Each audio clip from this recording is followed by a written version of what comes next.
मंगलम भगवान वीरो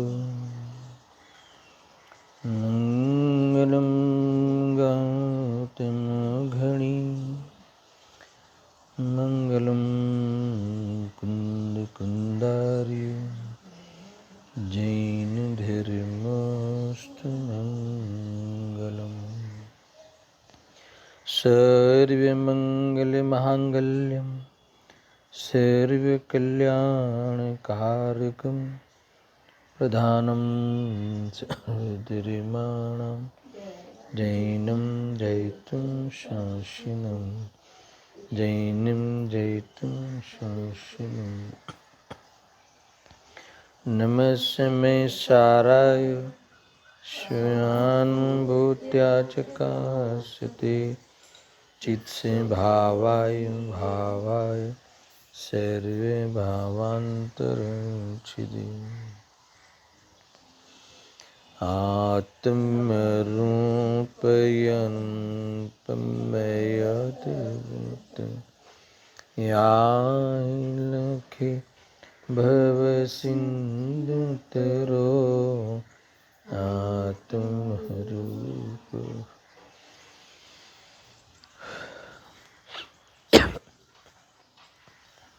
समय सार बंद अधिकार आज 242 से लेके 246 5 गाथा का और एक ग्रुप है, उस पे विचार करते हैं। पहली जो 5 गाथाएं जो एक साथ में आई थी उससे ऑपोजिट में 5 गाथाएं है ना। ऑपोजिट का क्या अर्थ कि जो पहली जो 5 गाथाएं थी पूर्व में, इसमें आचार्य देव ने बंध के कारण की चर्चा की थी, यानी वहाँ ये बात की सिद्धि की कि निश्चय से एकमात्र रागादि को ही बंध का कारण कहा। सुनना बराबर से, यानी जो मिथ्यादृष्टि पुरुष जिन राग द्वेष मोह भावों को अपने उपयोग में करता है, अर्थात अपना मानता हुआ करता है, वह वास्तव में बंधता है, कर्मों से बंधता है, उसे ही कर्म रूपी रज आके चोटती है। मूल बातें कही कि और कोई बाह्य क्रियाएं जो होती है वह बंध का कारण नहीं है, बाह्य पदार्थ भी बाह्य बंध का कारण नहीं है, मगर जो बहिर्दृष्टि है, बाह्य द्रव्यों पे और विभावों पे जो दृष्टि है और स्वभाव की दृष्टि चूक गया है, ऐसा जो अज्ञान है उस पूर्वक जो राग द्वेष आदि स्वभाव मान के पूर्ति करने का प्रयास करता है, वो बंध का कारण है। अनेक प्रकार से फाइनली ये समझ सकते हैं कि मिथ्या दृष्टि को बंध होता है। आया ख्याल में। और यहाँ और जो 5 गाथाएं भी उसके विरोध में लिखी गई, विरोध में यानी प्रतिपक्ष में, कि सम्यक दृष्टि को बंध नहीं होता। ये 5 गाथाओं में ये बात उनको कहनी है। तो क्यों नहीं होता, सम्यक दृष्टि को बंध क्यों नहीं होता?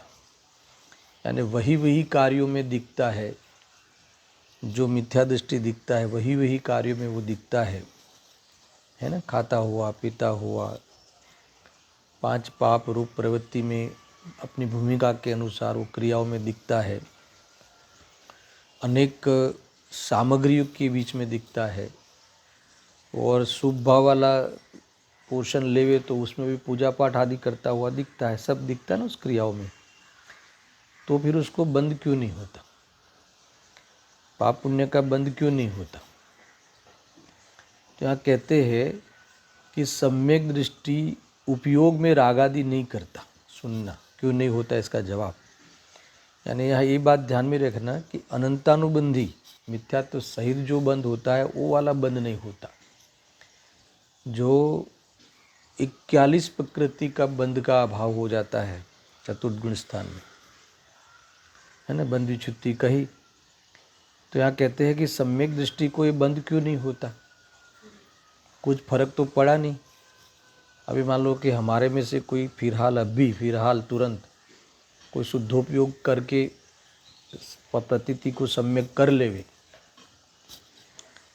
तो जो मिथ्यात्व था कुछ काल पहले, अंतर्मुहूर्त काल पहले, तो वो उस समय भी जो दुकान मकान व्यवहार जो भी कार्य करता था, उस सम्यक्त्व के बाद भी कार्य तो वही होगा, तो बंद क्यों नहीं होता। अब जब कार्य वही कार्य दिखता है तो बंद क्यों नहीं होता। बहुत बड़ा अंतर आ गया। उस बाह्य कार्यों के अंतर्गत होने वाला जो राग आदि था, राग आदि पूर्वक जो बाह्य कार्य में दिखता था, उस रागादि को यहाँ कहते हैं कि रागादि नहीं करता, यानी उस रागादि को अपना नहीं मानता, अपना नहीं जानता। अब वह स्वभाव मानकर उसमें नहीं झुकाता, कर्ता मान के, कर्ता बनकर करता नहीं, कर्तव्य अपने से नहीं करता, यानी अब उसे उसमें करने का अभिप्राय नहीं है। एक तो उससे करने का अभिप्राय नहीं है, इसका अर्थ है कि उससे कोई मुझे मुक्ति के मार्ग में या सुख के मार्ग में सपोर्ट हो जाएगा, ऐसा नहीं है ना। इसीलिए वो उसको एक ख्याल आ गया। दूसरा वो बंध का कारण है, वो ख्याल में आ गया, और वह मेरी चीज़ नहीं है, वो ख्याल में आ गया। मूल तो यहाँ लिखते हैं, देखो, सम्यक दृष्टि उपयोग में रागादि नहीं करता, तो उपयोग रागादि उपयोग नहीं करता, उसका अर्थ क्या। देखो, इसी उत्थानिका पे गुरुदेव सिंह ने 19वीं बार के प्रवचन में कम से कम आधे से ज़्यादा प्रवचन उत्थानिका पे किया है। पढ़ेंगे कुछ पॉइंट, उत्थानिका के अंतर्गत ही पढ़ेंगे। तो वहाँ ये श्रोता की ओर से एक प्रश्न हुआ, आप तो कहते हो कि रागादि में एकत्व बुद्धि नहीं करता, और यहाँ कहते हैं कि रागादि ही नहीं करता। समझ में आया ना।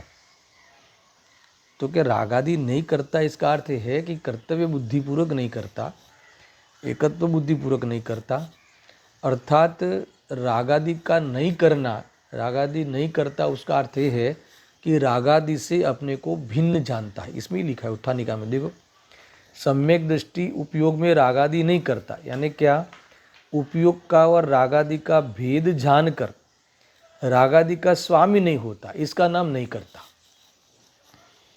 रागादि रूप परिणमन नहीं होता, ऐसा नहीं है उस भूमिका में ही।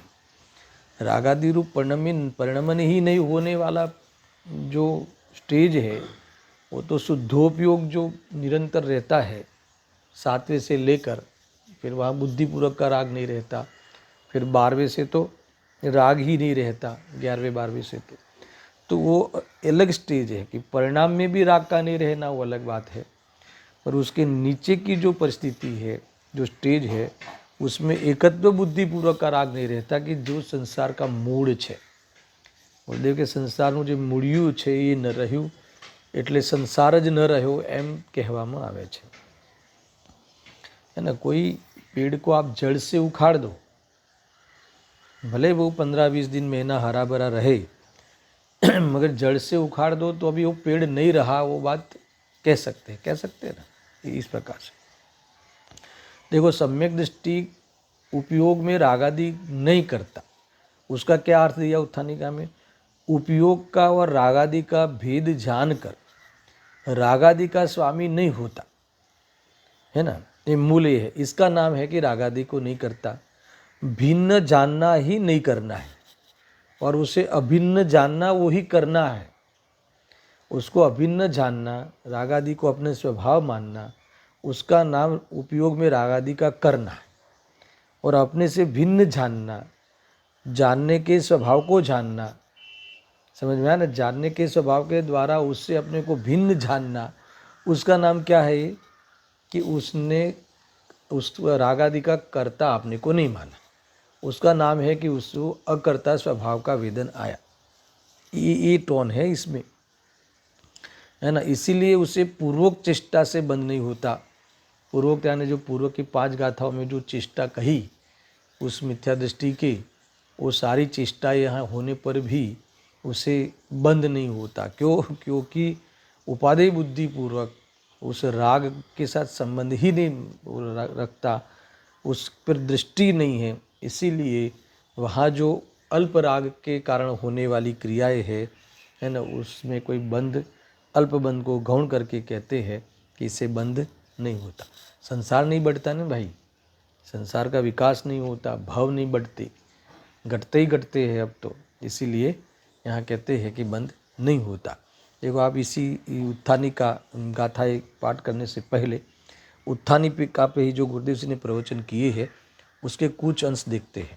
देखो पेज नंबर आप निकालो, समय सार सिद्धि में है ना, 316 नंबर का प्रवचन, पेज नंबर 47।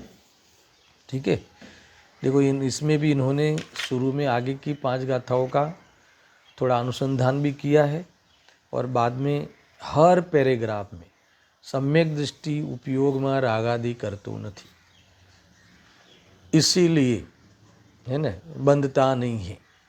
उपयोग में रागादि करतो नहीं એનો અર્થ શું?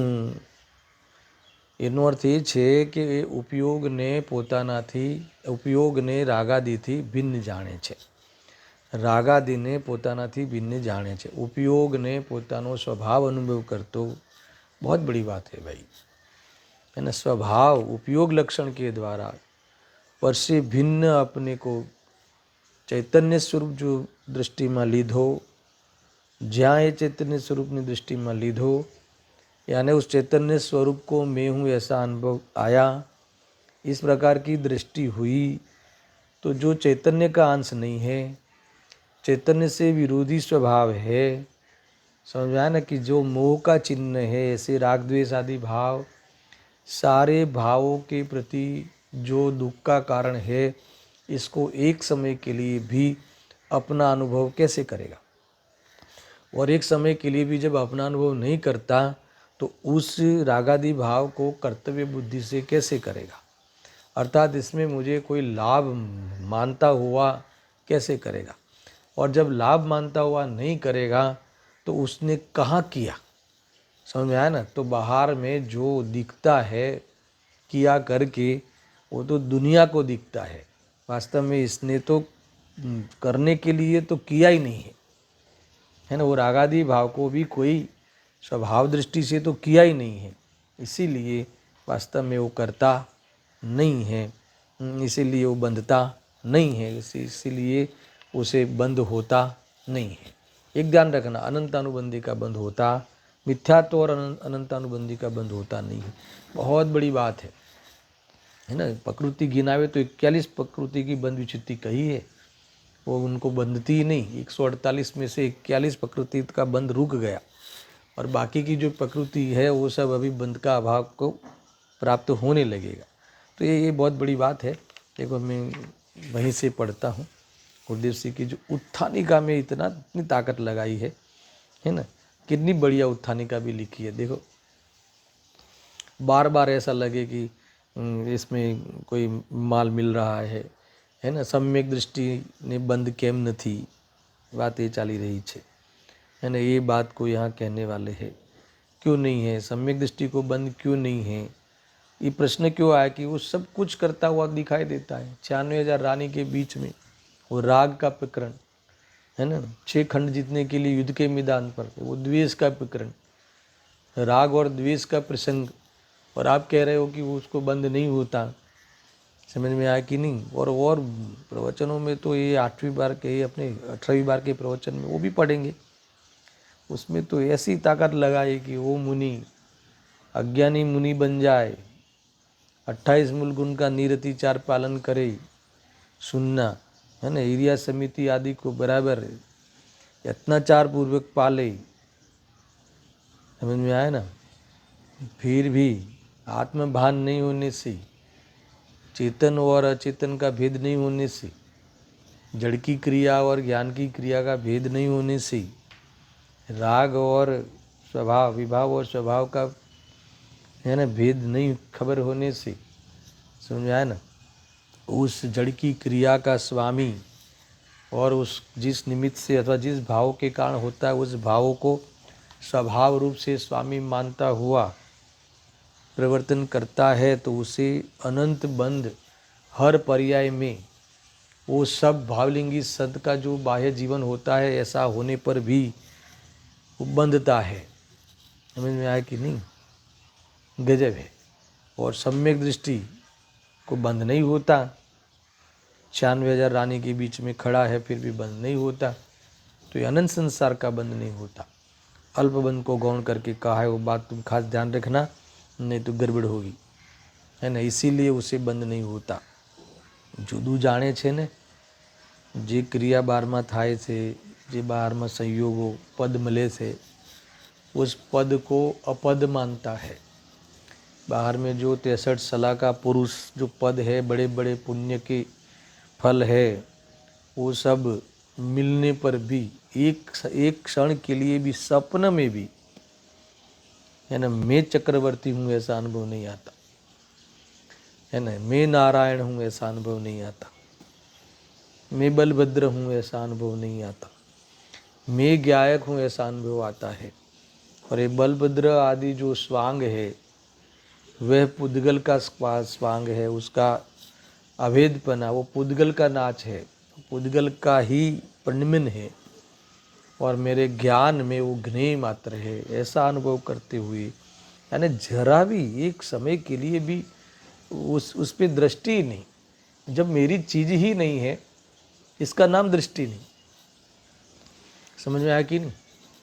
तुम्हारे बगल में रहने वाला कोई अरब रुपया कमाए तो एक बार भी तुम ऐसी फीलिंग करते हो, वो नई गाड़ी खरीदे तो ऐसी फीलिंग करते हो कि मैंने खरीदी?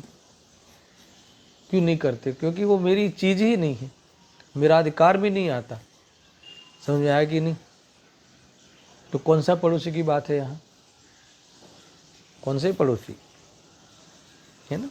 ये जो असमान जाति द्रव्य पर्याय है ना, हमें मिली है जो ये मनुष्य नर आदि की जो भी है वो पड़ोसी है।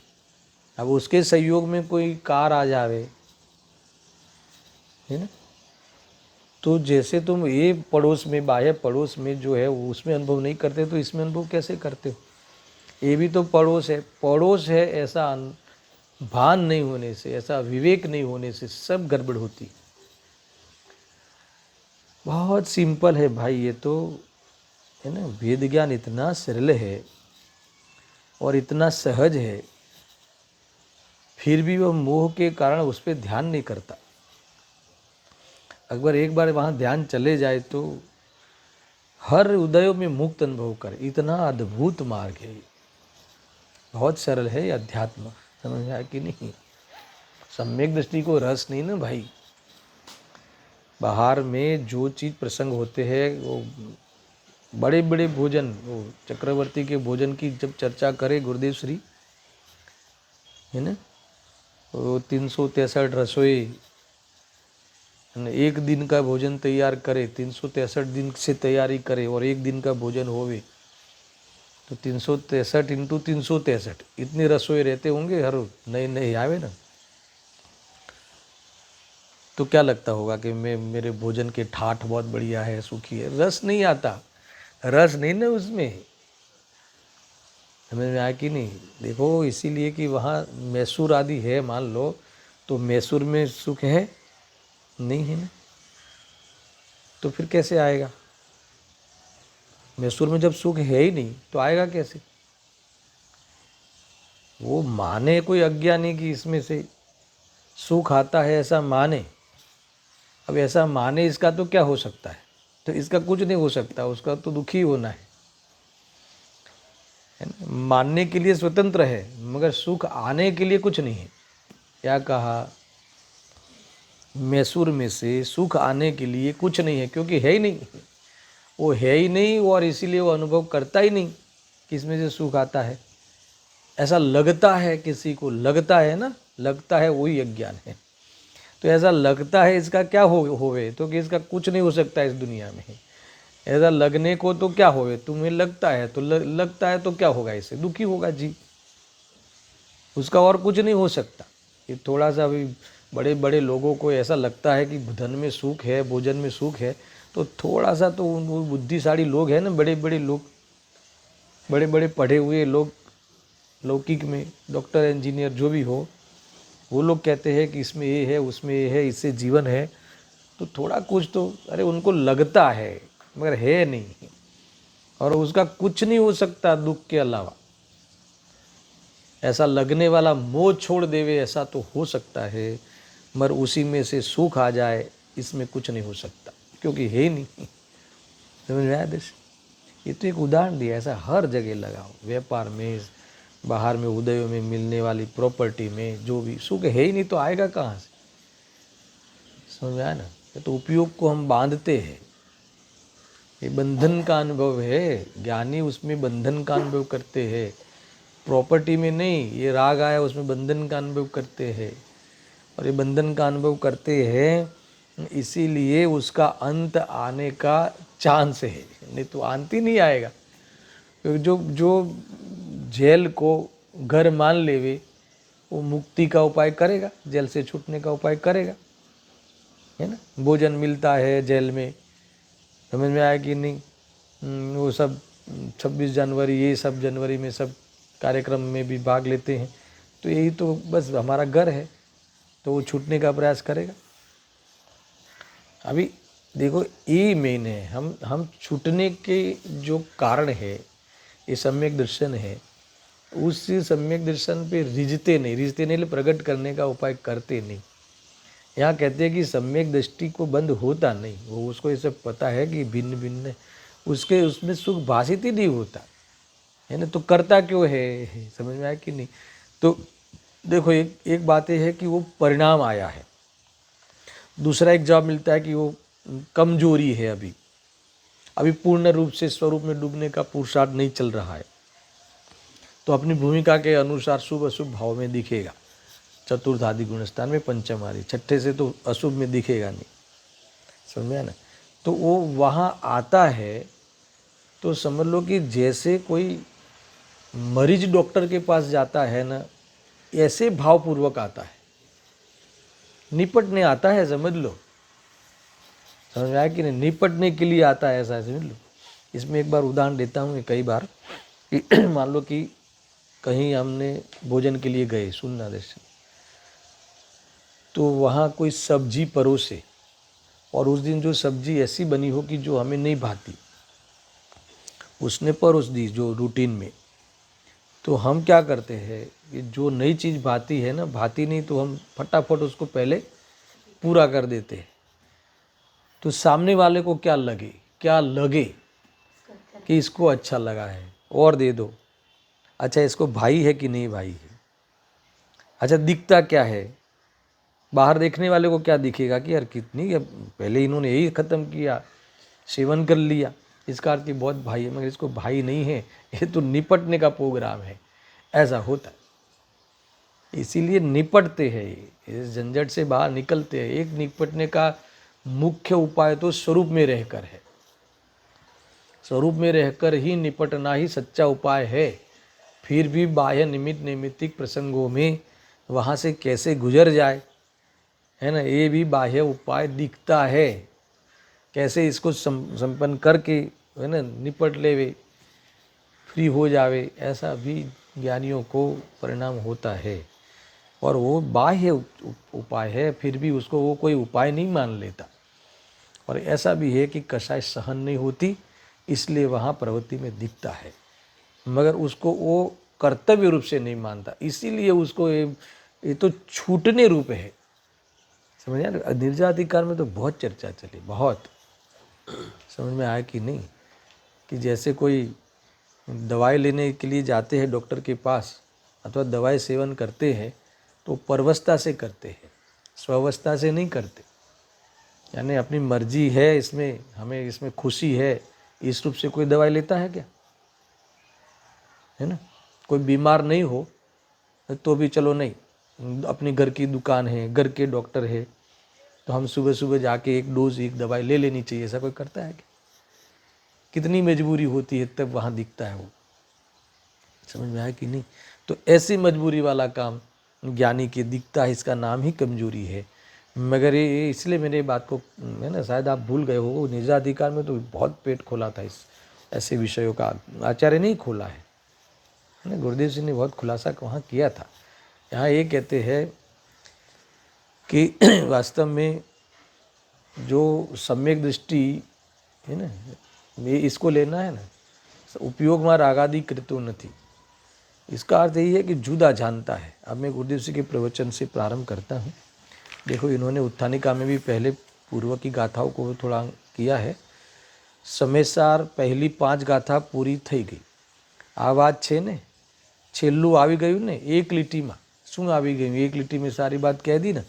અહીં નિશ્ચયથી એક રાગાદીને જ બંધનું કારણ કહ્યું છે, બાકી બાહ્યમાં સંયોગ છે, આ છે, તે છે, वो बंध का कारण नहीं है। यानी संसार में बंध का कारण बाह्य में कुछ नहीं। बहुत बड़ी बात है दर्शन। ही हमें पता चल जाए ना, हमें ऐसा लगता है कि मुझे रुकना पड़ेगा, है ना, अभी तो थोड़ी देर है दीक्षा लेने का, है ना, अभी तो बच्चे छोटे हैं, वो इस योग्य हो जाए, शादी योग्य हो जाए, ये सारी मेरी सांसारिक जिम्मेदारी समाप्त हो जाए, इसके बाद में मोक्ष जाने का उपाय करूँगा।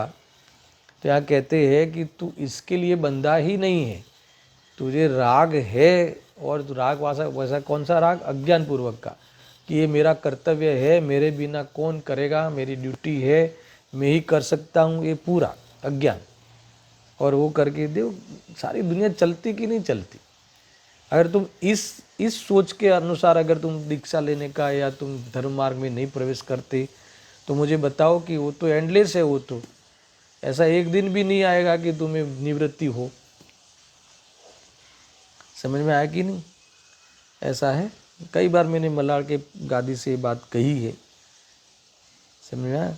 आज मुझे ऐसा लगता हो कि ये सब आप जो सुन रहे हो, इनके कारण में फिर मैं चला जाऊंगा, तो ये अभी जो ये हमारे जो श्रोता है उनको फिर अच्छी बात सच्ची बात कौन सुनाएगा, है ना? तो मैं कभी दीक्षा ले पाऊंगा क्या? यही तो मोह है। अगर ऐसा सोचते तो आज तक कोई सिद्धालय में कोई होता ही नहीं। समझ में आया कि नहीं? इसीलिए राग टूट गया तो टूट गया, है ना। और मुझे बताओ कि कौन जाने देगा हमें? अगर कोई डिपेंडेंट हो जाते तो कौन जाने नहीं। आप तुम प्रवचन करते रहो, हम मोक्षा पुरुषार्थ करते रहें। देखो ऐसा ये स्वार्थी जगत होता है। राग ही जो है ना, ये सारी चीज़ें है। राग और द्वेष मेन वही है। देखो यहाँ लिखा है, અહીં નિશ્ચય નથી એક રાગાદીને જ બંધનું કારણ કહ્યું છે। શું કહ્યું? ભગવાન આત્મા આનંદ જ્ઞાન સ્વરૂપ છે, એમાં પુણ્ય ને પાપના ભાવ જે રાગ છે એને રાગને પોતાનું કરવું એ એક જ બંધનું કારણ છે। સંસારનું મૂળિયું એ છે, કોઈ બાહ્ય ચીજ બંધનું કારણ નથી। એ બધું આવ્યું ને એમ। ऐसा कह के आगे की गाथाओं को याद करते हुए और भी लिखा है, मगर हमारी चर्चा बहुत हो चुकी है। अब इसके बाद तुरंत यहाँ कहते हैं कि अभी उस बात से उल्टी बात, अर्थात अभी तक बात कही वो उल्टी बात थी उस जीव की अपेक्षा, अब सुलटी बात है ना, अब सच्ची बात सही बात करते हैं। क्या कहते हैं कि सम्यक दृष्टि, जो सम्यक दृष्टि उपयोगમાં રાગાદી કરતો નથી, है ना। धर्मी सम्यक दृष्टि के જેને ધર્મની પહેલી સીડી પહેલી શરૂઆત થઈ છે, क्या हुई है शुरुआत? क्या हुई है? ते पोताना आनंद स्वरूप भगवान वितराग मूर्ति प्रभु। कितना है अपना, ये अपना परिचय दर्शन। कौन छे आ जीव? कौन छे? हूँ कौन छूँ? कि आनंद स्वरूप भगवान, है ना, वितराग मूर्ति, वितरागता की मूर्ति हूँ। राग का तो मेरे में प्रवेश ही नहीं है। वितराग मूर्ति, वितराग मूर्ति का अर्थ ख्याल है? वितराग मूर्ति यानी ये वास्तव में इसका ओरिजिनल स्वरूप, पवित्र स्वरूप। ये जो राग को लेकर इतनी खोट होती है ना, उपयोग में रागादि का कर्ता, है ना, उपयोग में रागादि की प्रमुखता, उपयोग में यानी वर्तमान ज्ञान में रागादि आवे तो भिन्नता का भाषण नहीं होना, तो ये संसार चालू हो गया। और भिन्नता जहाँ भासी, ये जहाँ भासी अपनी वितराग मूर्ति, है ना, ज्ञान तक मेरी मर्यादा, ज्ञान स्वभाव तक, जानने देखने तक मेरी हद, ये अपनी हद, वो हद में रहने का सीख गया। तो कहते हैं कि उस जीव ने अपना दर्शन अपनी सीमा में रह के, अपनी मर्यादा में आके, अपने पुरुष, अपने पौरुष, अपने भगवान आत्मा, इस बल को प्रकट करके, समझ में आया कि नहीं, वीर्य स्फुरायमान करके अपने भगवान आत्मा का आश्रय लिया कहलाएगा, ये कहते। गजब की बात है। जब ये ख्याल में आ जाए तो फिर वो क्या चीज़ है ना, वो पर के लिए क्या है झुकना, और उसका लक्ष्य करके आते हुए राग के लिए क्या जीना, ये जीना तो क्या कोई जीना है, ऐसा समझ में आया ना। मरना है, राग के लिए जीना तो मरना है ना। राग की कभी देखो आप हजारों बार सोचना दर्शन कि दुनिया में आपने कभी किसी को एक समय के लिए भी खुश किया हो, है ना। ऐसा एक प्रसंग हमें बताना कि हमारे कारण कोई सुखी हुआ हो, हमारे कारण कोई खुश हुआ हो, ऐसा होता ही नहीं, ऐसा होता ही नहीं। भ्रम हो सकता है मगर ऐसा हो नहीं सकता। समझ में आया कि हमें भ्रम तो हो सकता है, अरे वो जो खुश हुआ है दिख रहा है वो तो उनकी स्वयं की कोई इच्छा है ना, पूरी हुई, ऐसा भ्रम से वो सुखी हुआ है। समझ में आया कि नहीं। और कोई सुखी कर ही नहीं सकता, हमेशा दुखी न दुखी रहता है। आपने हमारे लिए कुछ नहीं किया, आपने हमारे लिए कुछ नहीं किया, कौन करे। अरे कर सकता तो करे ना। समझ में आया कि नहीं, कोई किसी लिए कर ही नहीं सकता।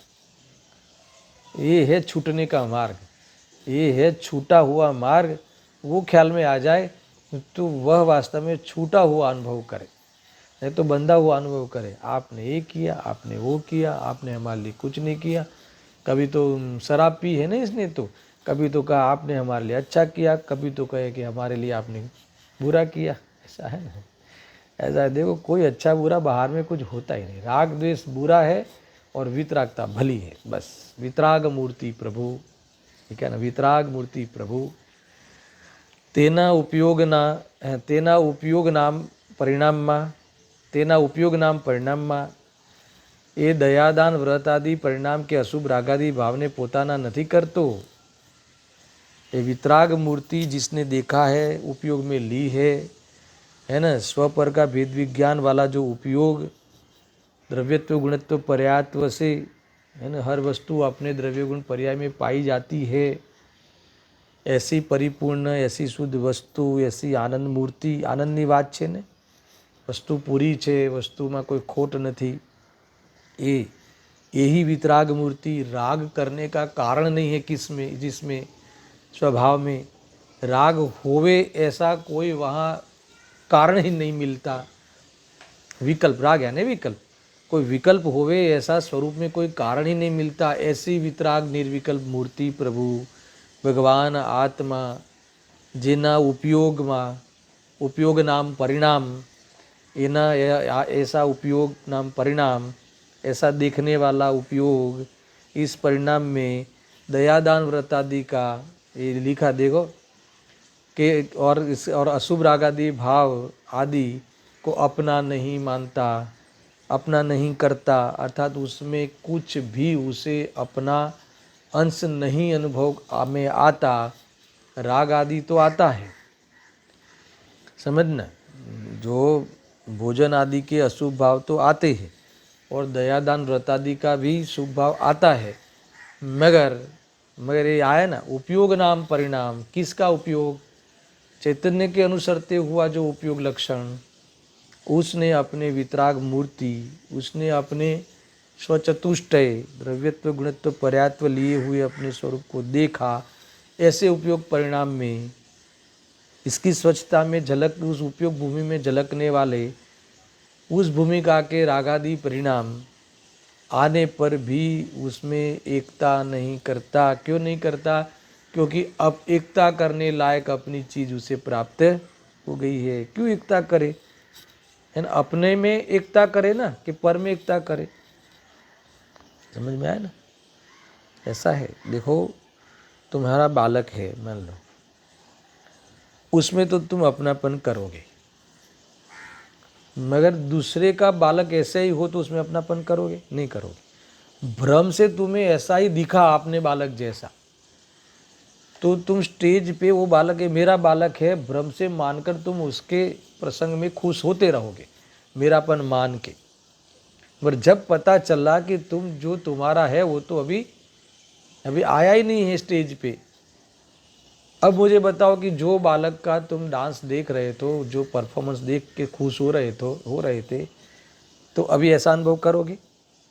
नहीं करोगे, क्योंकि उपयोग में, तुम्हारे उपयोग रूप परिणाम में तुम्हारी चीज है ना, इससे छती चीज, गुरुदेव से तो इससे छती यानी इससे जुदी चीज, इस शरीर आदि से, उस पड़ोसी से जुदी चीज उपयोग में आ भी गई, उपयोग में आ भी गई यानी अपने उपयोग में अपनी है, वो अपनी भाषित हो गई, तो फिर जो अपनी चीज़ नहीं है उपयोग में झलकेगी, क्योंकि उपयोग की स्वच्छता है। पर इससे कोई अपना मानकर एकता करते हुए अनुभव नहीं करते, ये है सम्यक दृष्टि, इसी से बंधते ही नहीं। सुनना, जिसके स्वभाव में राग उतर गया हो, सुनना बराबर से, वह जीव ऐसी पराकाष्ठा पे, मुनि दशा पे आ जाते हैं कि बाहर के राग के प्रसंगों में कभी कमिटमेंट नहीं करते। देखो आपने तो सीधा सीधा सुना है कि मुनिराज सत्य महाव्रत के धारी है, इसलिए कभी कमिटमेंट करते ही नहीं कि हम शाम को प्रवचन करेंगे, या हम कल आपके मंदिर में आके वो प्रतिमा जी जो है आप विराजमान करने वाले हो, इनके अंकन्यास करेंगे। सुनना बराबर, ऐसा कभी मुनिराज प्रॉमिस नहीं करते। क्यों? क्योंकि राग में प्रॉमिस नहीं किया जाता, राग पे भरोसा नहीं किया जाता, क्योंकि वो स्वभाव नहीं है। इसीलिए राग पलट जावे, और जब स्वभाव नहीं है तो स्वभाव का इतना ताकत आ जावे तो राग ही चला जावे, वितरागी हो जाए, स्वयं भगवान बन जावे। पर्याय में अर्यन दशा ले लेवे, तो क्या तुम्हारी फिर मंदिर में की प्रतिमा में बुलाओ और फिर अंकन्यास कराओ, कैसे संभव है? इसीलिए बीच में ये बात बहुत चली ना दर्शन, कि ये जो प्रतिमा जी विराजमान करते हैं उसमें जो अंकन्यास या जो विधि कराते हैं, है ना, तो मुनिराज ही करते हैं, आचार्य करते हैं। उसमें आचार्य लिखा ना, विधान आचार्य, तो विधान आचार्य तो पंडित जो होते हैं ना, वो प्रतिष्ठाचार्य, तो प्रतिष्ठाचार्य तो विद्वान होते हैं, वो करते हैं ये सब विधि, यानी बाहर के आचार्य और मुनिराजों पे भरोसा, उन पे भरोसा ही नहीं कर सकते, क्योंकि उनके पास राग ही नहीं है, और जो अल्प राग है वो तो कब चले जाए, ये कह रहे हैं ऐसे। समझ में आया कि नहीं? तो ऐसे ये शुभ भाव जो अशुभ भाव आदि जो आते हैं, उसके आधार पे सम्यक दृष्टि अपना जीवन नहीं जीता। समझ में आया कि नहीं? वो अभी से ही उसको वो व्यर्थ मानता है, वो क्षणिक मानता है, उसके आधार पे अपनी दुनिया नहीं बसाता है ना। इसीलिए वो जब पराकाष्ठा वितरागता की इतनी बढ़ती है, यानी मुनि दशा आती है, तो वो जीवन प्रत्यक्ष में दिखाई देता है कि कभी कोई भी चीज़ से बाहर में, न भोजन से, उन आहार से, और न बाहर में उनके कोई भगवान के दर्शन के भाव से भी नहीं बंधते। समझ में आया कि नहीं? नहीं भाव, न उस भाव ही नहीं आवे, है ना।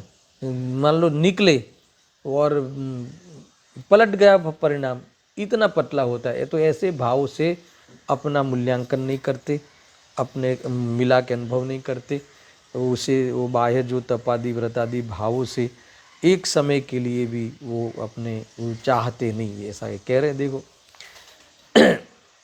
એનું નામ રાગની એકતા તોડીને સ્વભાવની એકતા કરે છે।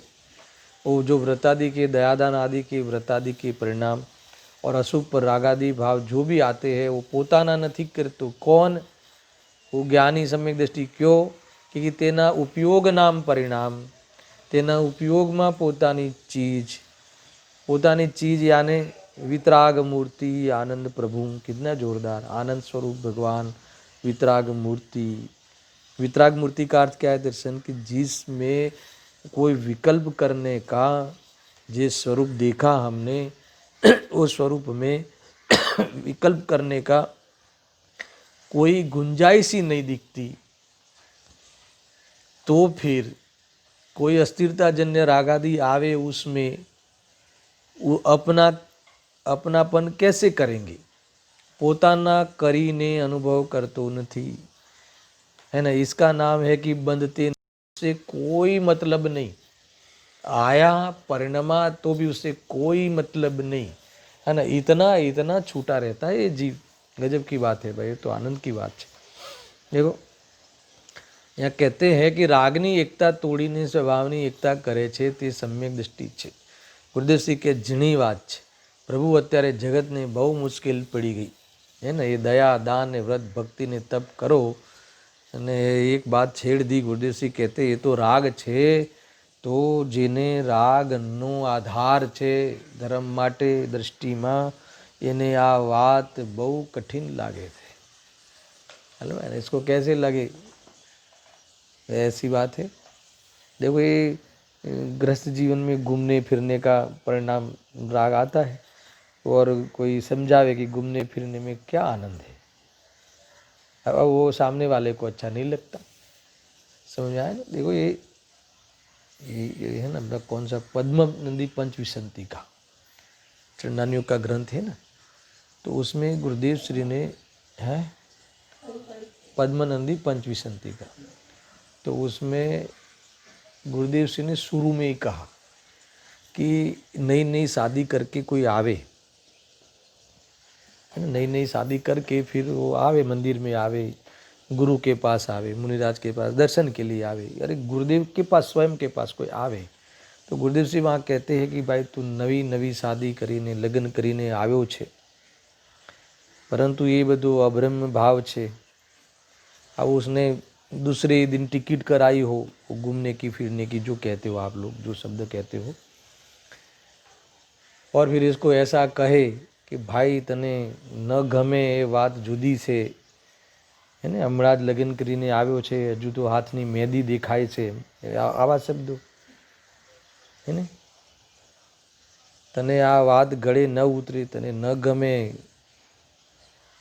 પણ ભાઈ વાત તો આ સાચી છે, અબ્રહ્મ ભાવ છે, દુઃખનો ભાવ છે, એમાં આનંદ છે નહીં। આ માંસના ટુકડામાં બતાવે, આ માંસના ટુકડામાં है ना, जे मुर्दे में आप सुख की कल्पना करके तू चूमता है, ऐसा शब्द चूमी लेता है ना, बच्चों की चूमी लेते हैं, तो कहते हैं कि इसमें सुख नहीं है, ये भ्रम है, ये और भाव आता है वो अब्रह्म भाव है, अपवित्र भाव है, ऐसा कहे। भले तने न गमे आ बात, पर साची बात तो आ छे हमारे कहवी જોઈએ। ऐसा नहीं कि वो बड़े सेठ का लड़का आया है तो उसे बुरा लगेगा, ऐसा नहीं, कुछ नहीं, है ना, कुछ नहीं। अरे बुरा तो ये खोटा कहेंगे तो जीवन भर बुरा लगेगा, वो बुराइयों से बाहर नहीं आएगा, है ना। मुनि बन के मोक्ष जाना, सम्यक दर्शन ज्ञान पूर्वक चारित्र को साम्य भाव को धारण करना, और वह मुनि बन के मोक्ष जाना, इसके अलावा हमारा और दूसरा तीसरा कोई एजेंडा होना ही नहीं चाहिए। प्रमुखता इसकी होनी चाहिए। गौणपणे ग्रस्त जीवन के जो परिणाम आते हैं उसके अंदर तुम एकता मत करो, एकता मत करो, यानी इसको तुम प्रमुखता करके तुम यही हमारी सफलता है ऐसा मानकर मत वर्तो। समझ में आया ना। तुम्हारा एजेंडा ये रखो, और बाद में जो गौणपने जो होता है ना, उसमें तुम्हें इतना उपचार मात्र लगेगा, और उसका रिजल्ट अर्थात बाह्य में जो भी कुछ उसका उदय आवे और जो भी कुछ परिस्थिति बने, उसमें तुम इतना छूटा रहोगे, उतना छूटा वर्तोगे, तो तुम भाव से भी नहीं बंधते, भावबंध ही वह नहीं पैदा हुआ एकत्व पूर्वक का, तो फिर जब भाव बंध ही नहीं है, वो बंधने का भाव ही नहीं है, तो फिर कर्म का बंध होगा कैसे? समझ में आया जो बात। तो नए कर्म का बंध या संसार बढ़ावे ऐसा कर्म आएंगे ही कैसे? आएंगे ही नहीं, समाप्त हो गए, निर्मूल हो गए। तुम मजा करो, आनंद करो, सम्यक दर्शन लेके तुम इस जगत से तुम परे हो जाओ, सम्यक दर्शन की प्राप्ति करके इस जगत में तुम तैरो, है ना। ये जैसे वो तेलનું ટીપું પાણીમાં તરે છે, અલગ જ રહે છે પાણી સાથે, એને સ્પર્શ નથી કરતું એમ સમ્યક દર્શનને પ્રાપ્ત જીવ રાગની વચ્ચે દેખાવા છતાં જુદો જુદો તરે છે. બંધાતો નથી, પોતાનું સ્વરૂપને છોડતો નથી, છૂટતું તો આમ પણ નથી, પણ પોતાના સ્વરૂપનું ધ્યાન છોડતું નથી અને આનંદમાં રહે છે અને એ રીતે પોતાની મગ્નતા વધારે છે. આ ટેમ્પરરી બહારના થોડા સંયોગોમાં પરમેનન્ટ પણ માનીને, પોતાનું માનવું અને પાછું પરમેનન્ટ માનીને આ જીવ એટલો છલાય છે જે સ્વરૂપ સમજ્યા વિના. જે સ્વરૂપ સમજ્યા વિના પામ્યો દુઃખ અનંત. પહેલી પાંચ ગાથા. સમજાવ્યું તે પદ નમો શ્રી સદગુરુ ભગવાન. એ दूसरी પાંચ ગાથા. સમજાવ્યું તે પદ નમો. कौन सा पद? स्वपद. આ કહ્યું ને, વિતરાગ મૂર્તિ આનંદ સ્વરૂપ ભગવાન, હે ને, એના ઉપયોગમાં એટલે કે એના પરિણામમાં એ લીખું. ઉપયોગના પરિણામમાં આ વાત બેઠી, આ વાત ઝલકી એની સ્વચ્છતામાં અને એને પ્રતીતિ પાકી. એ જીવને રાગાદી પરિણામ એને આવે જ્ઞાનમાં તો પણ એની સાથે એકતા બુદ્ધિ કરતો નથી. જેવું સ્વભાવની સાથે મોજ કરે છે એવી મોજપૂર્વક એમાં વર્તતો નથી. એટલે એમાં એકત્વ બુદ્ધિ ન હોવાના કારણે એમાં ભાવબંધપૂર્વક, એકત્વપૂર્વક ભાવબંધનો અભાવ હોવાના કારણે એ જીવને બંધ થતો નથી. ऐसी बात कही है तो मैंने उत्थानिका ही आज प्रारंभ की है. अब इस उत्थानिका पे और 2-3 पैराग्राफ है, वो थोड़ा पढ़ेंगे, आनंद लेंगे, उसका रसपान करेंगे, समझेंगे, अपनी मति को व्यवस्थित करेंगे. समझ में आया ना? अपनी दृष्टि को ताकत मिले, है ना, ऐसा कोई काम करेंगे. ऐसी चर्चा कल होगी. सहजानंदी शुद्ध स्वरूपी अविनाशी हूँ आत्मस्वरूप. सहजानंदी शुद्ध स्वरूपी अविनाशी हूँ आत्मस्वरूप. सहजानंदी शुद्ध स्वरूपी अविनाशी हूँ आत्मस्वरूप.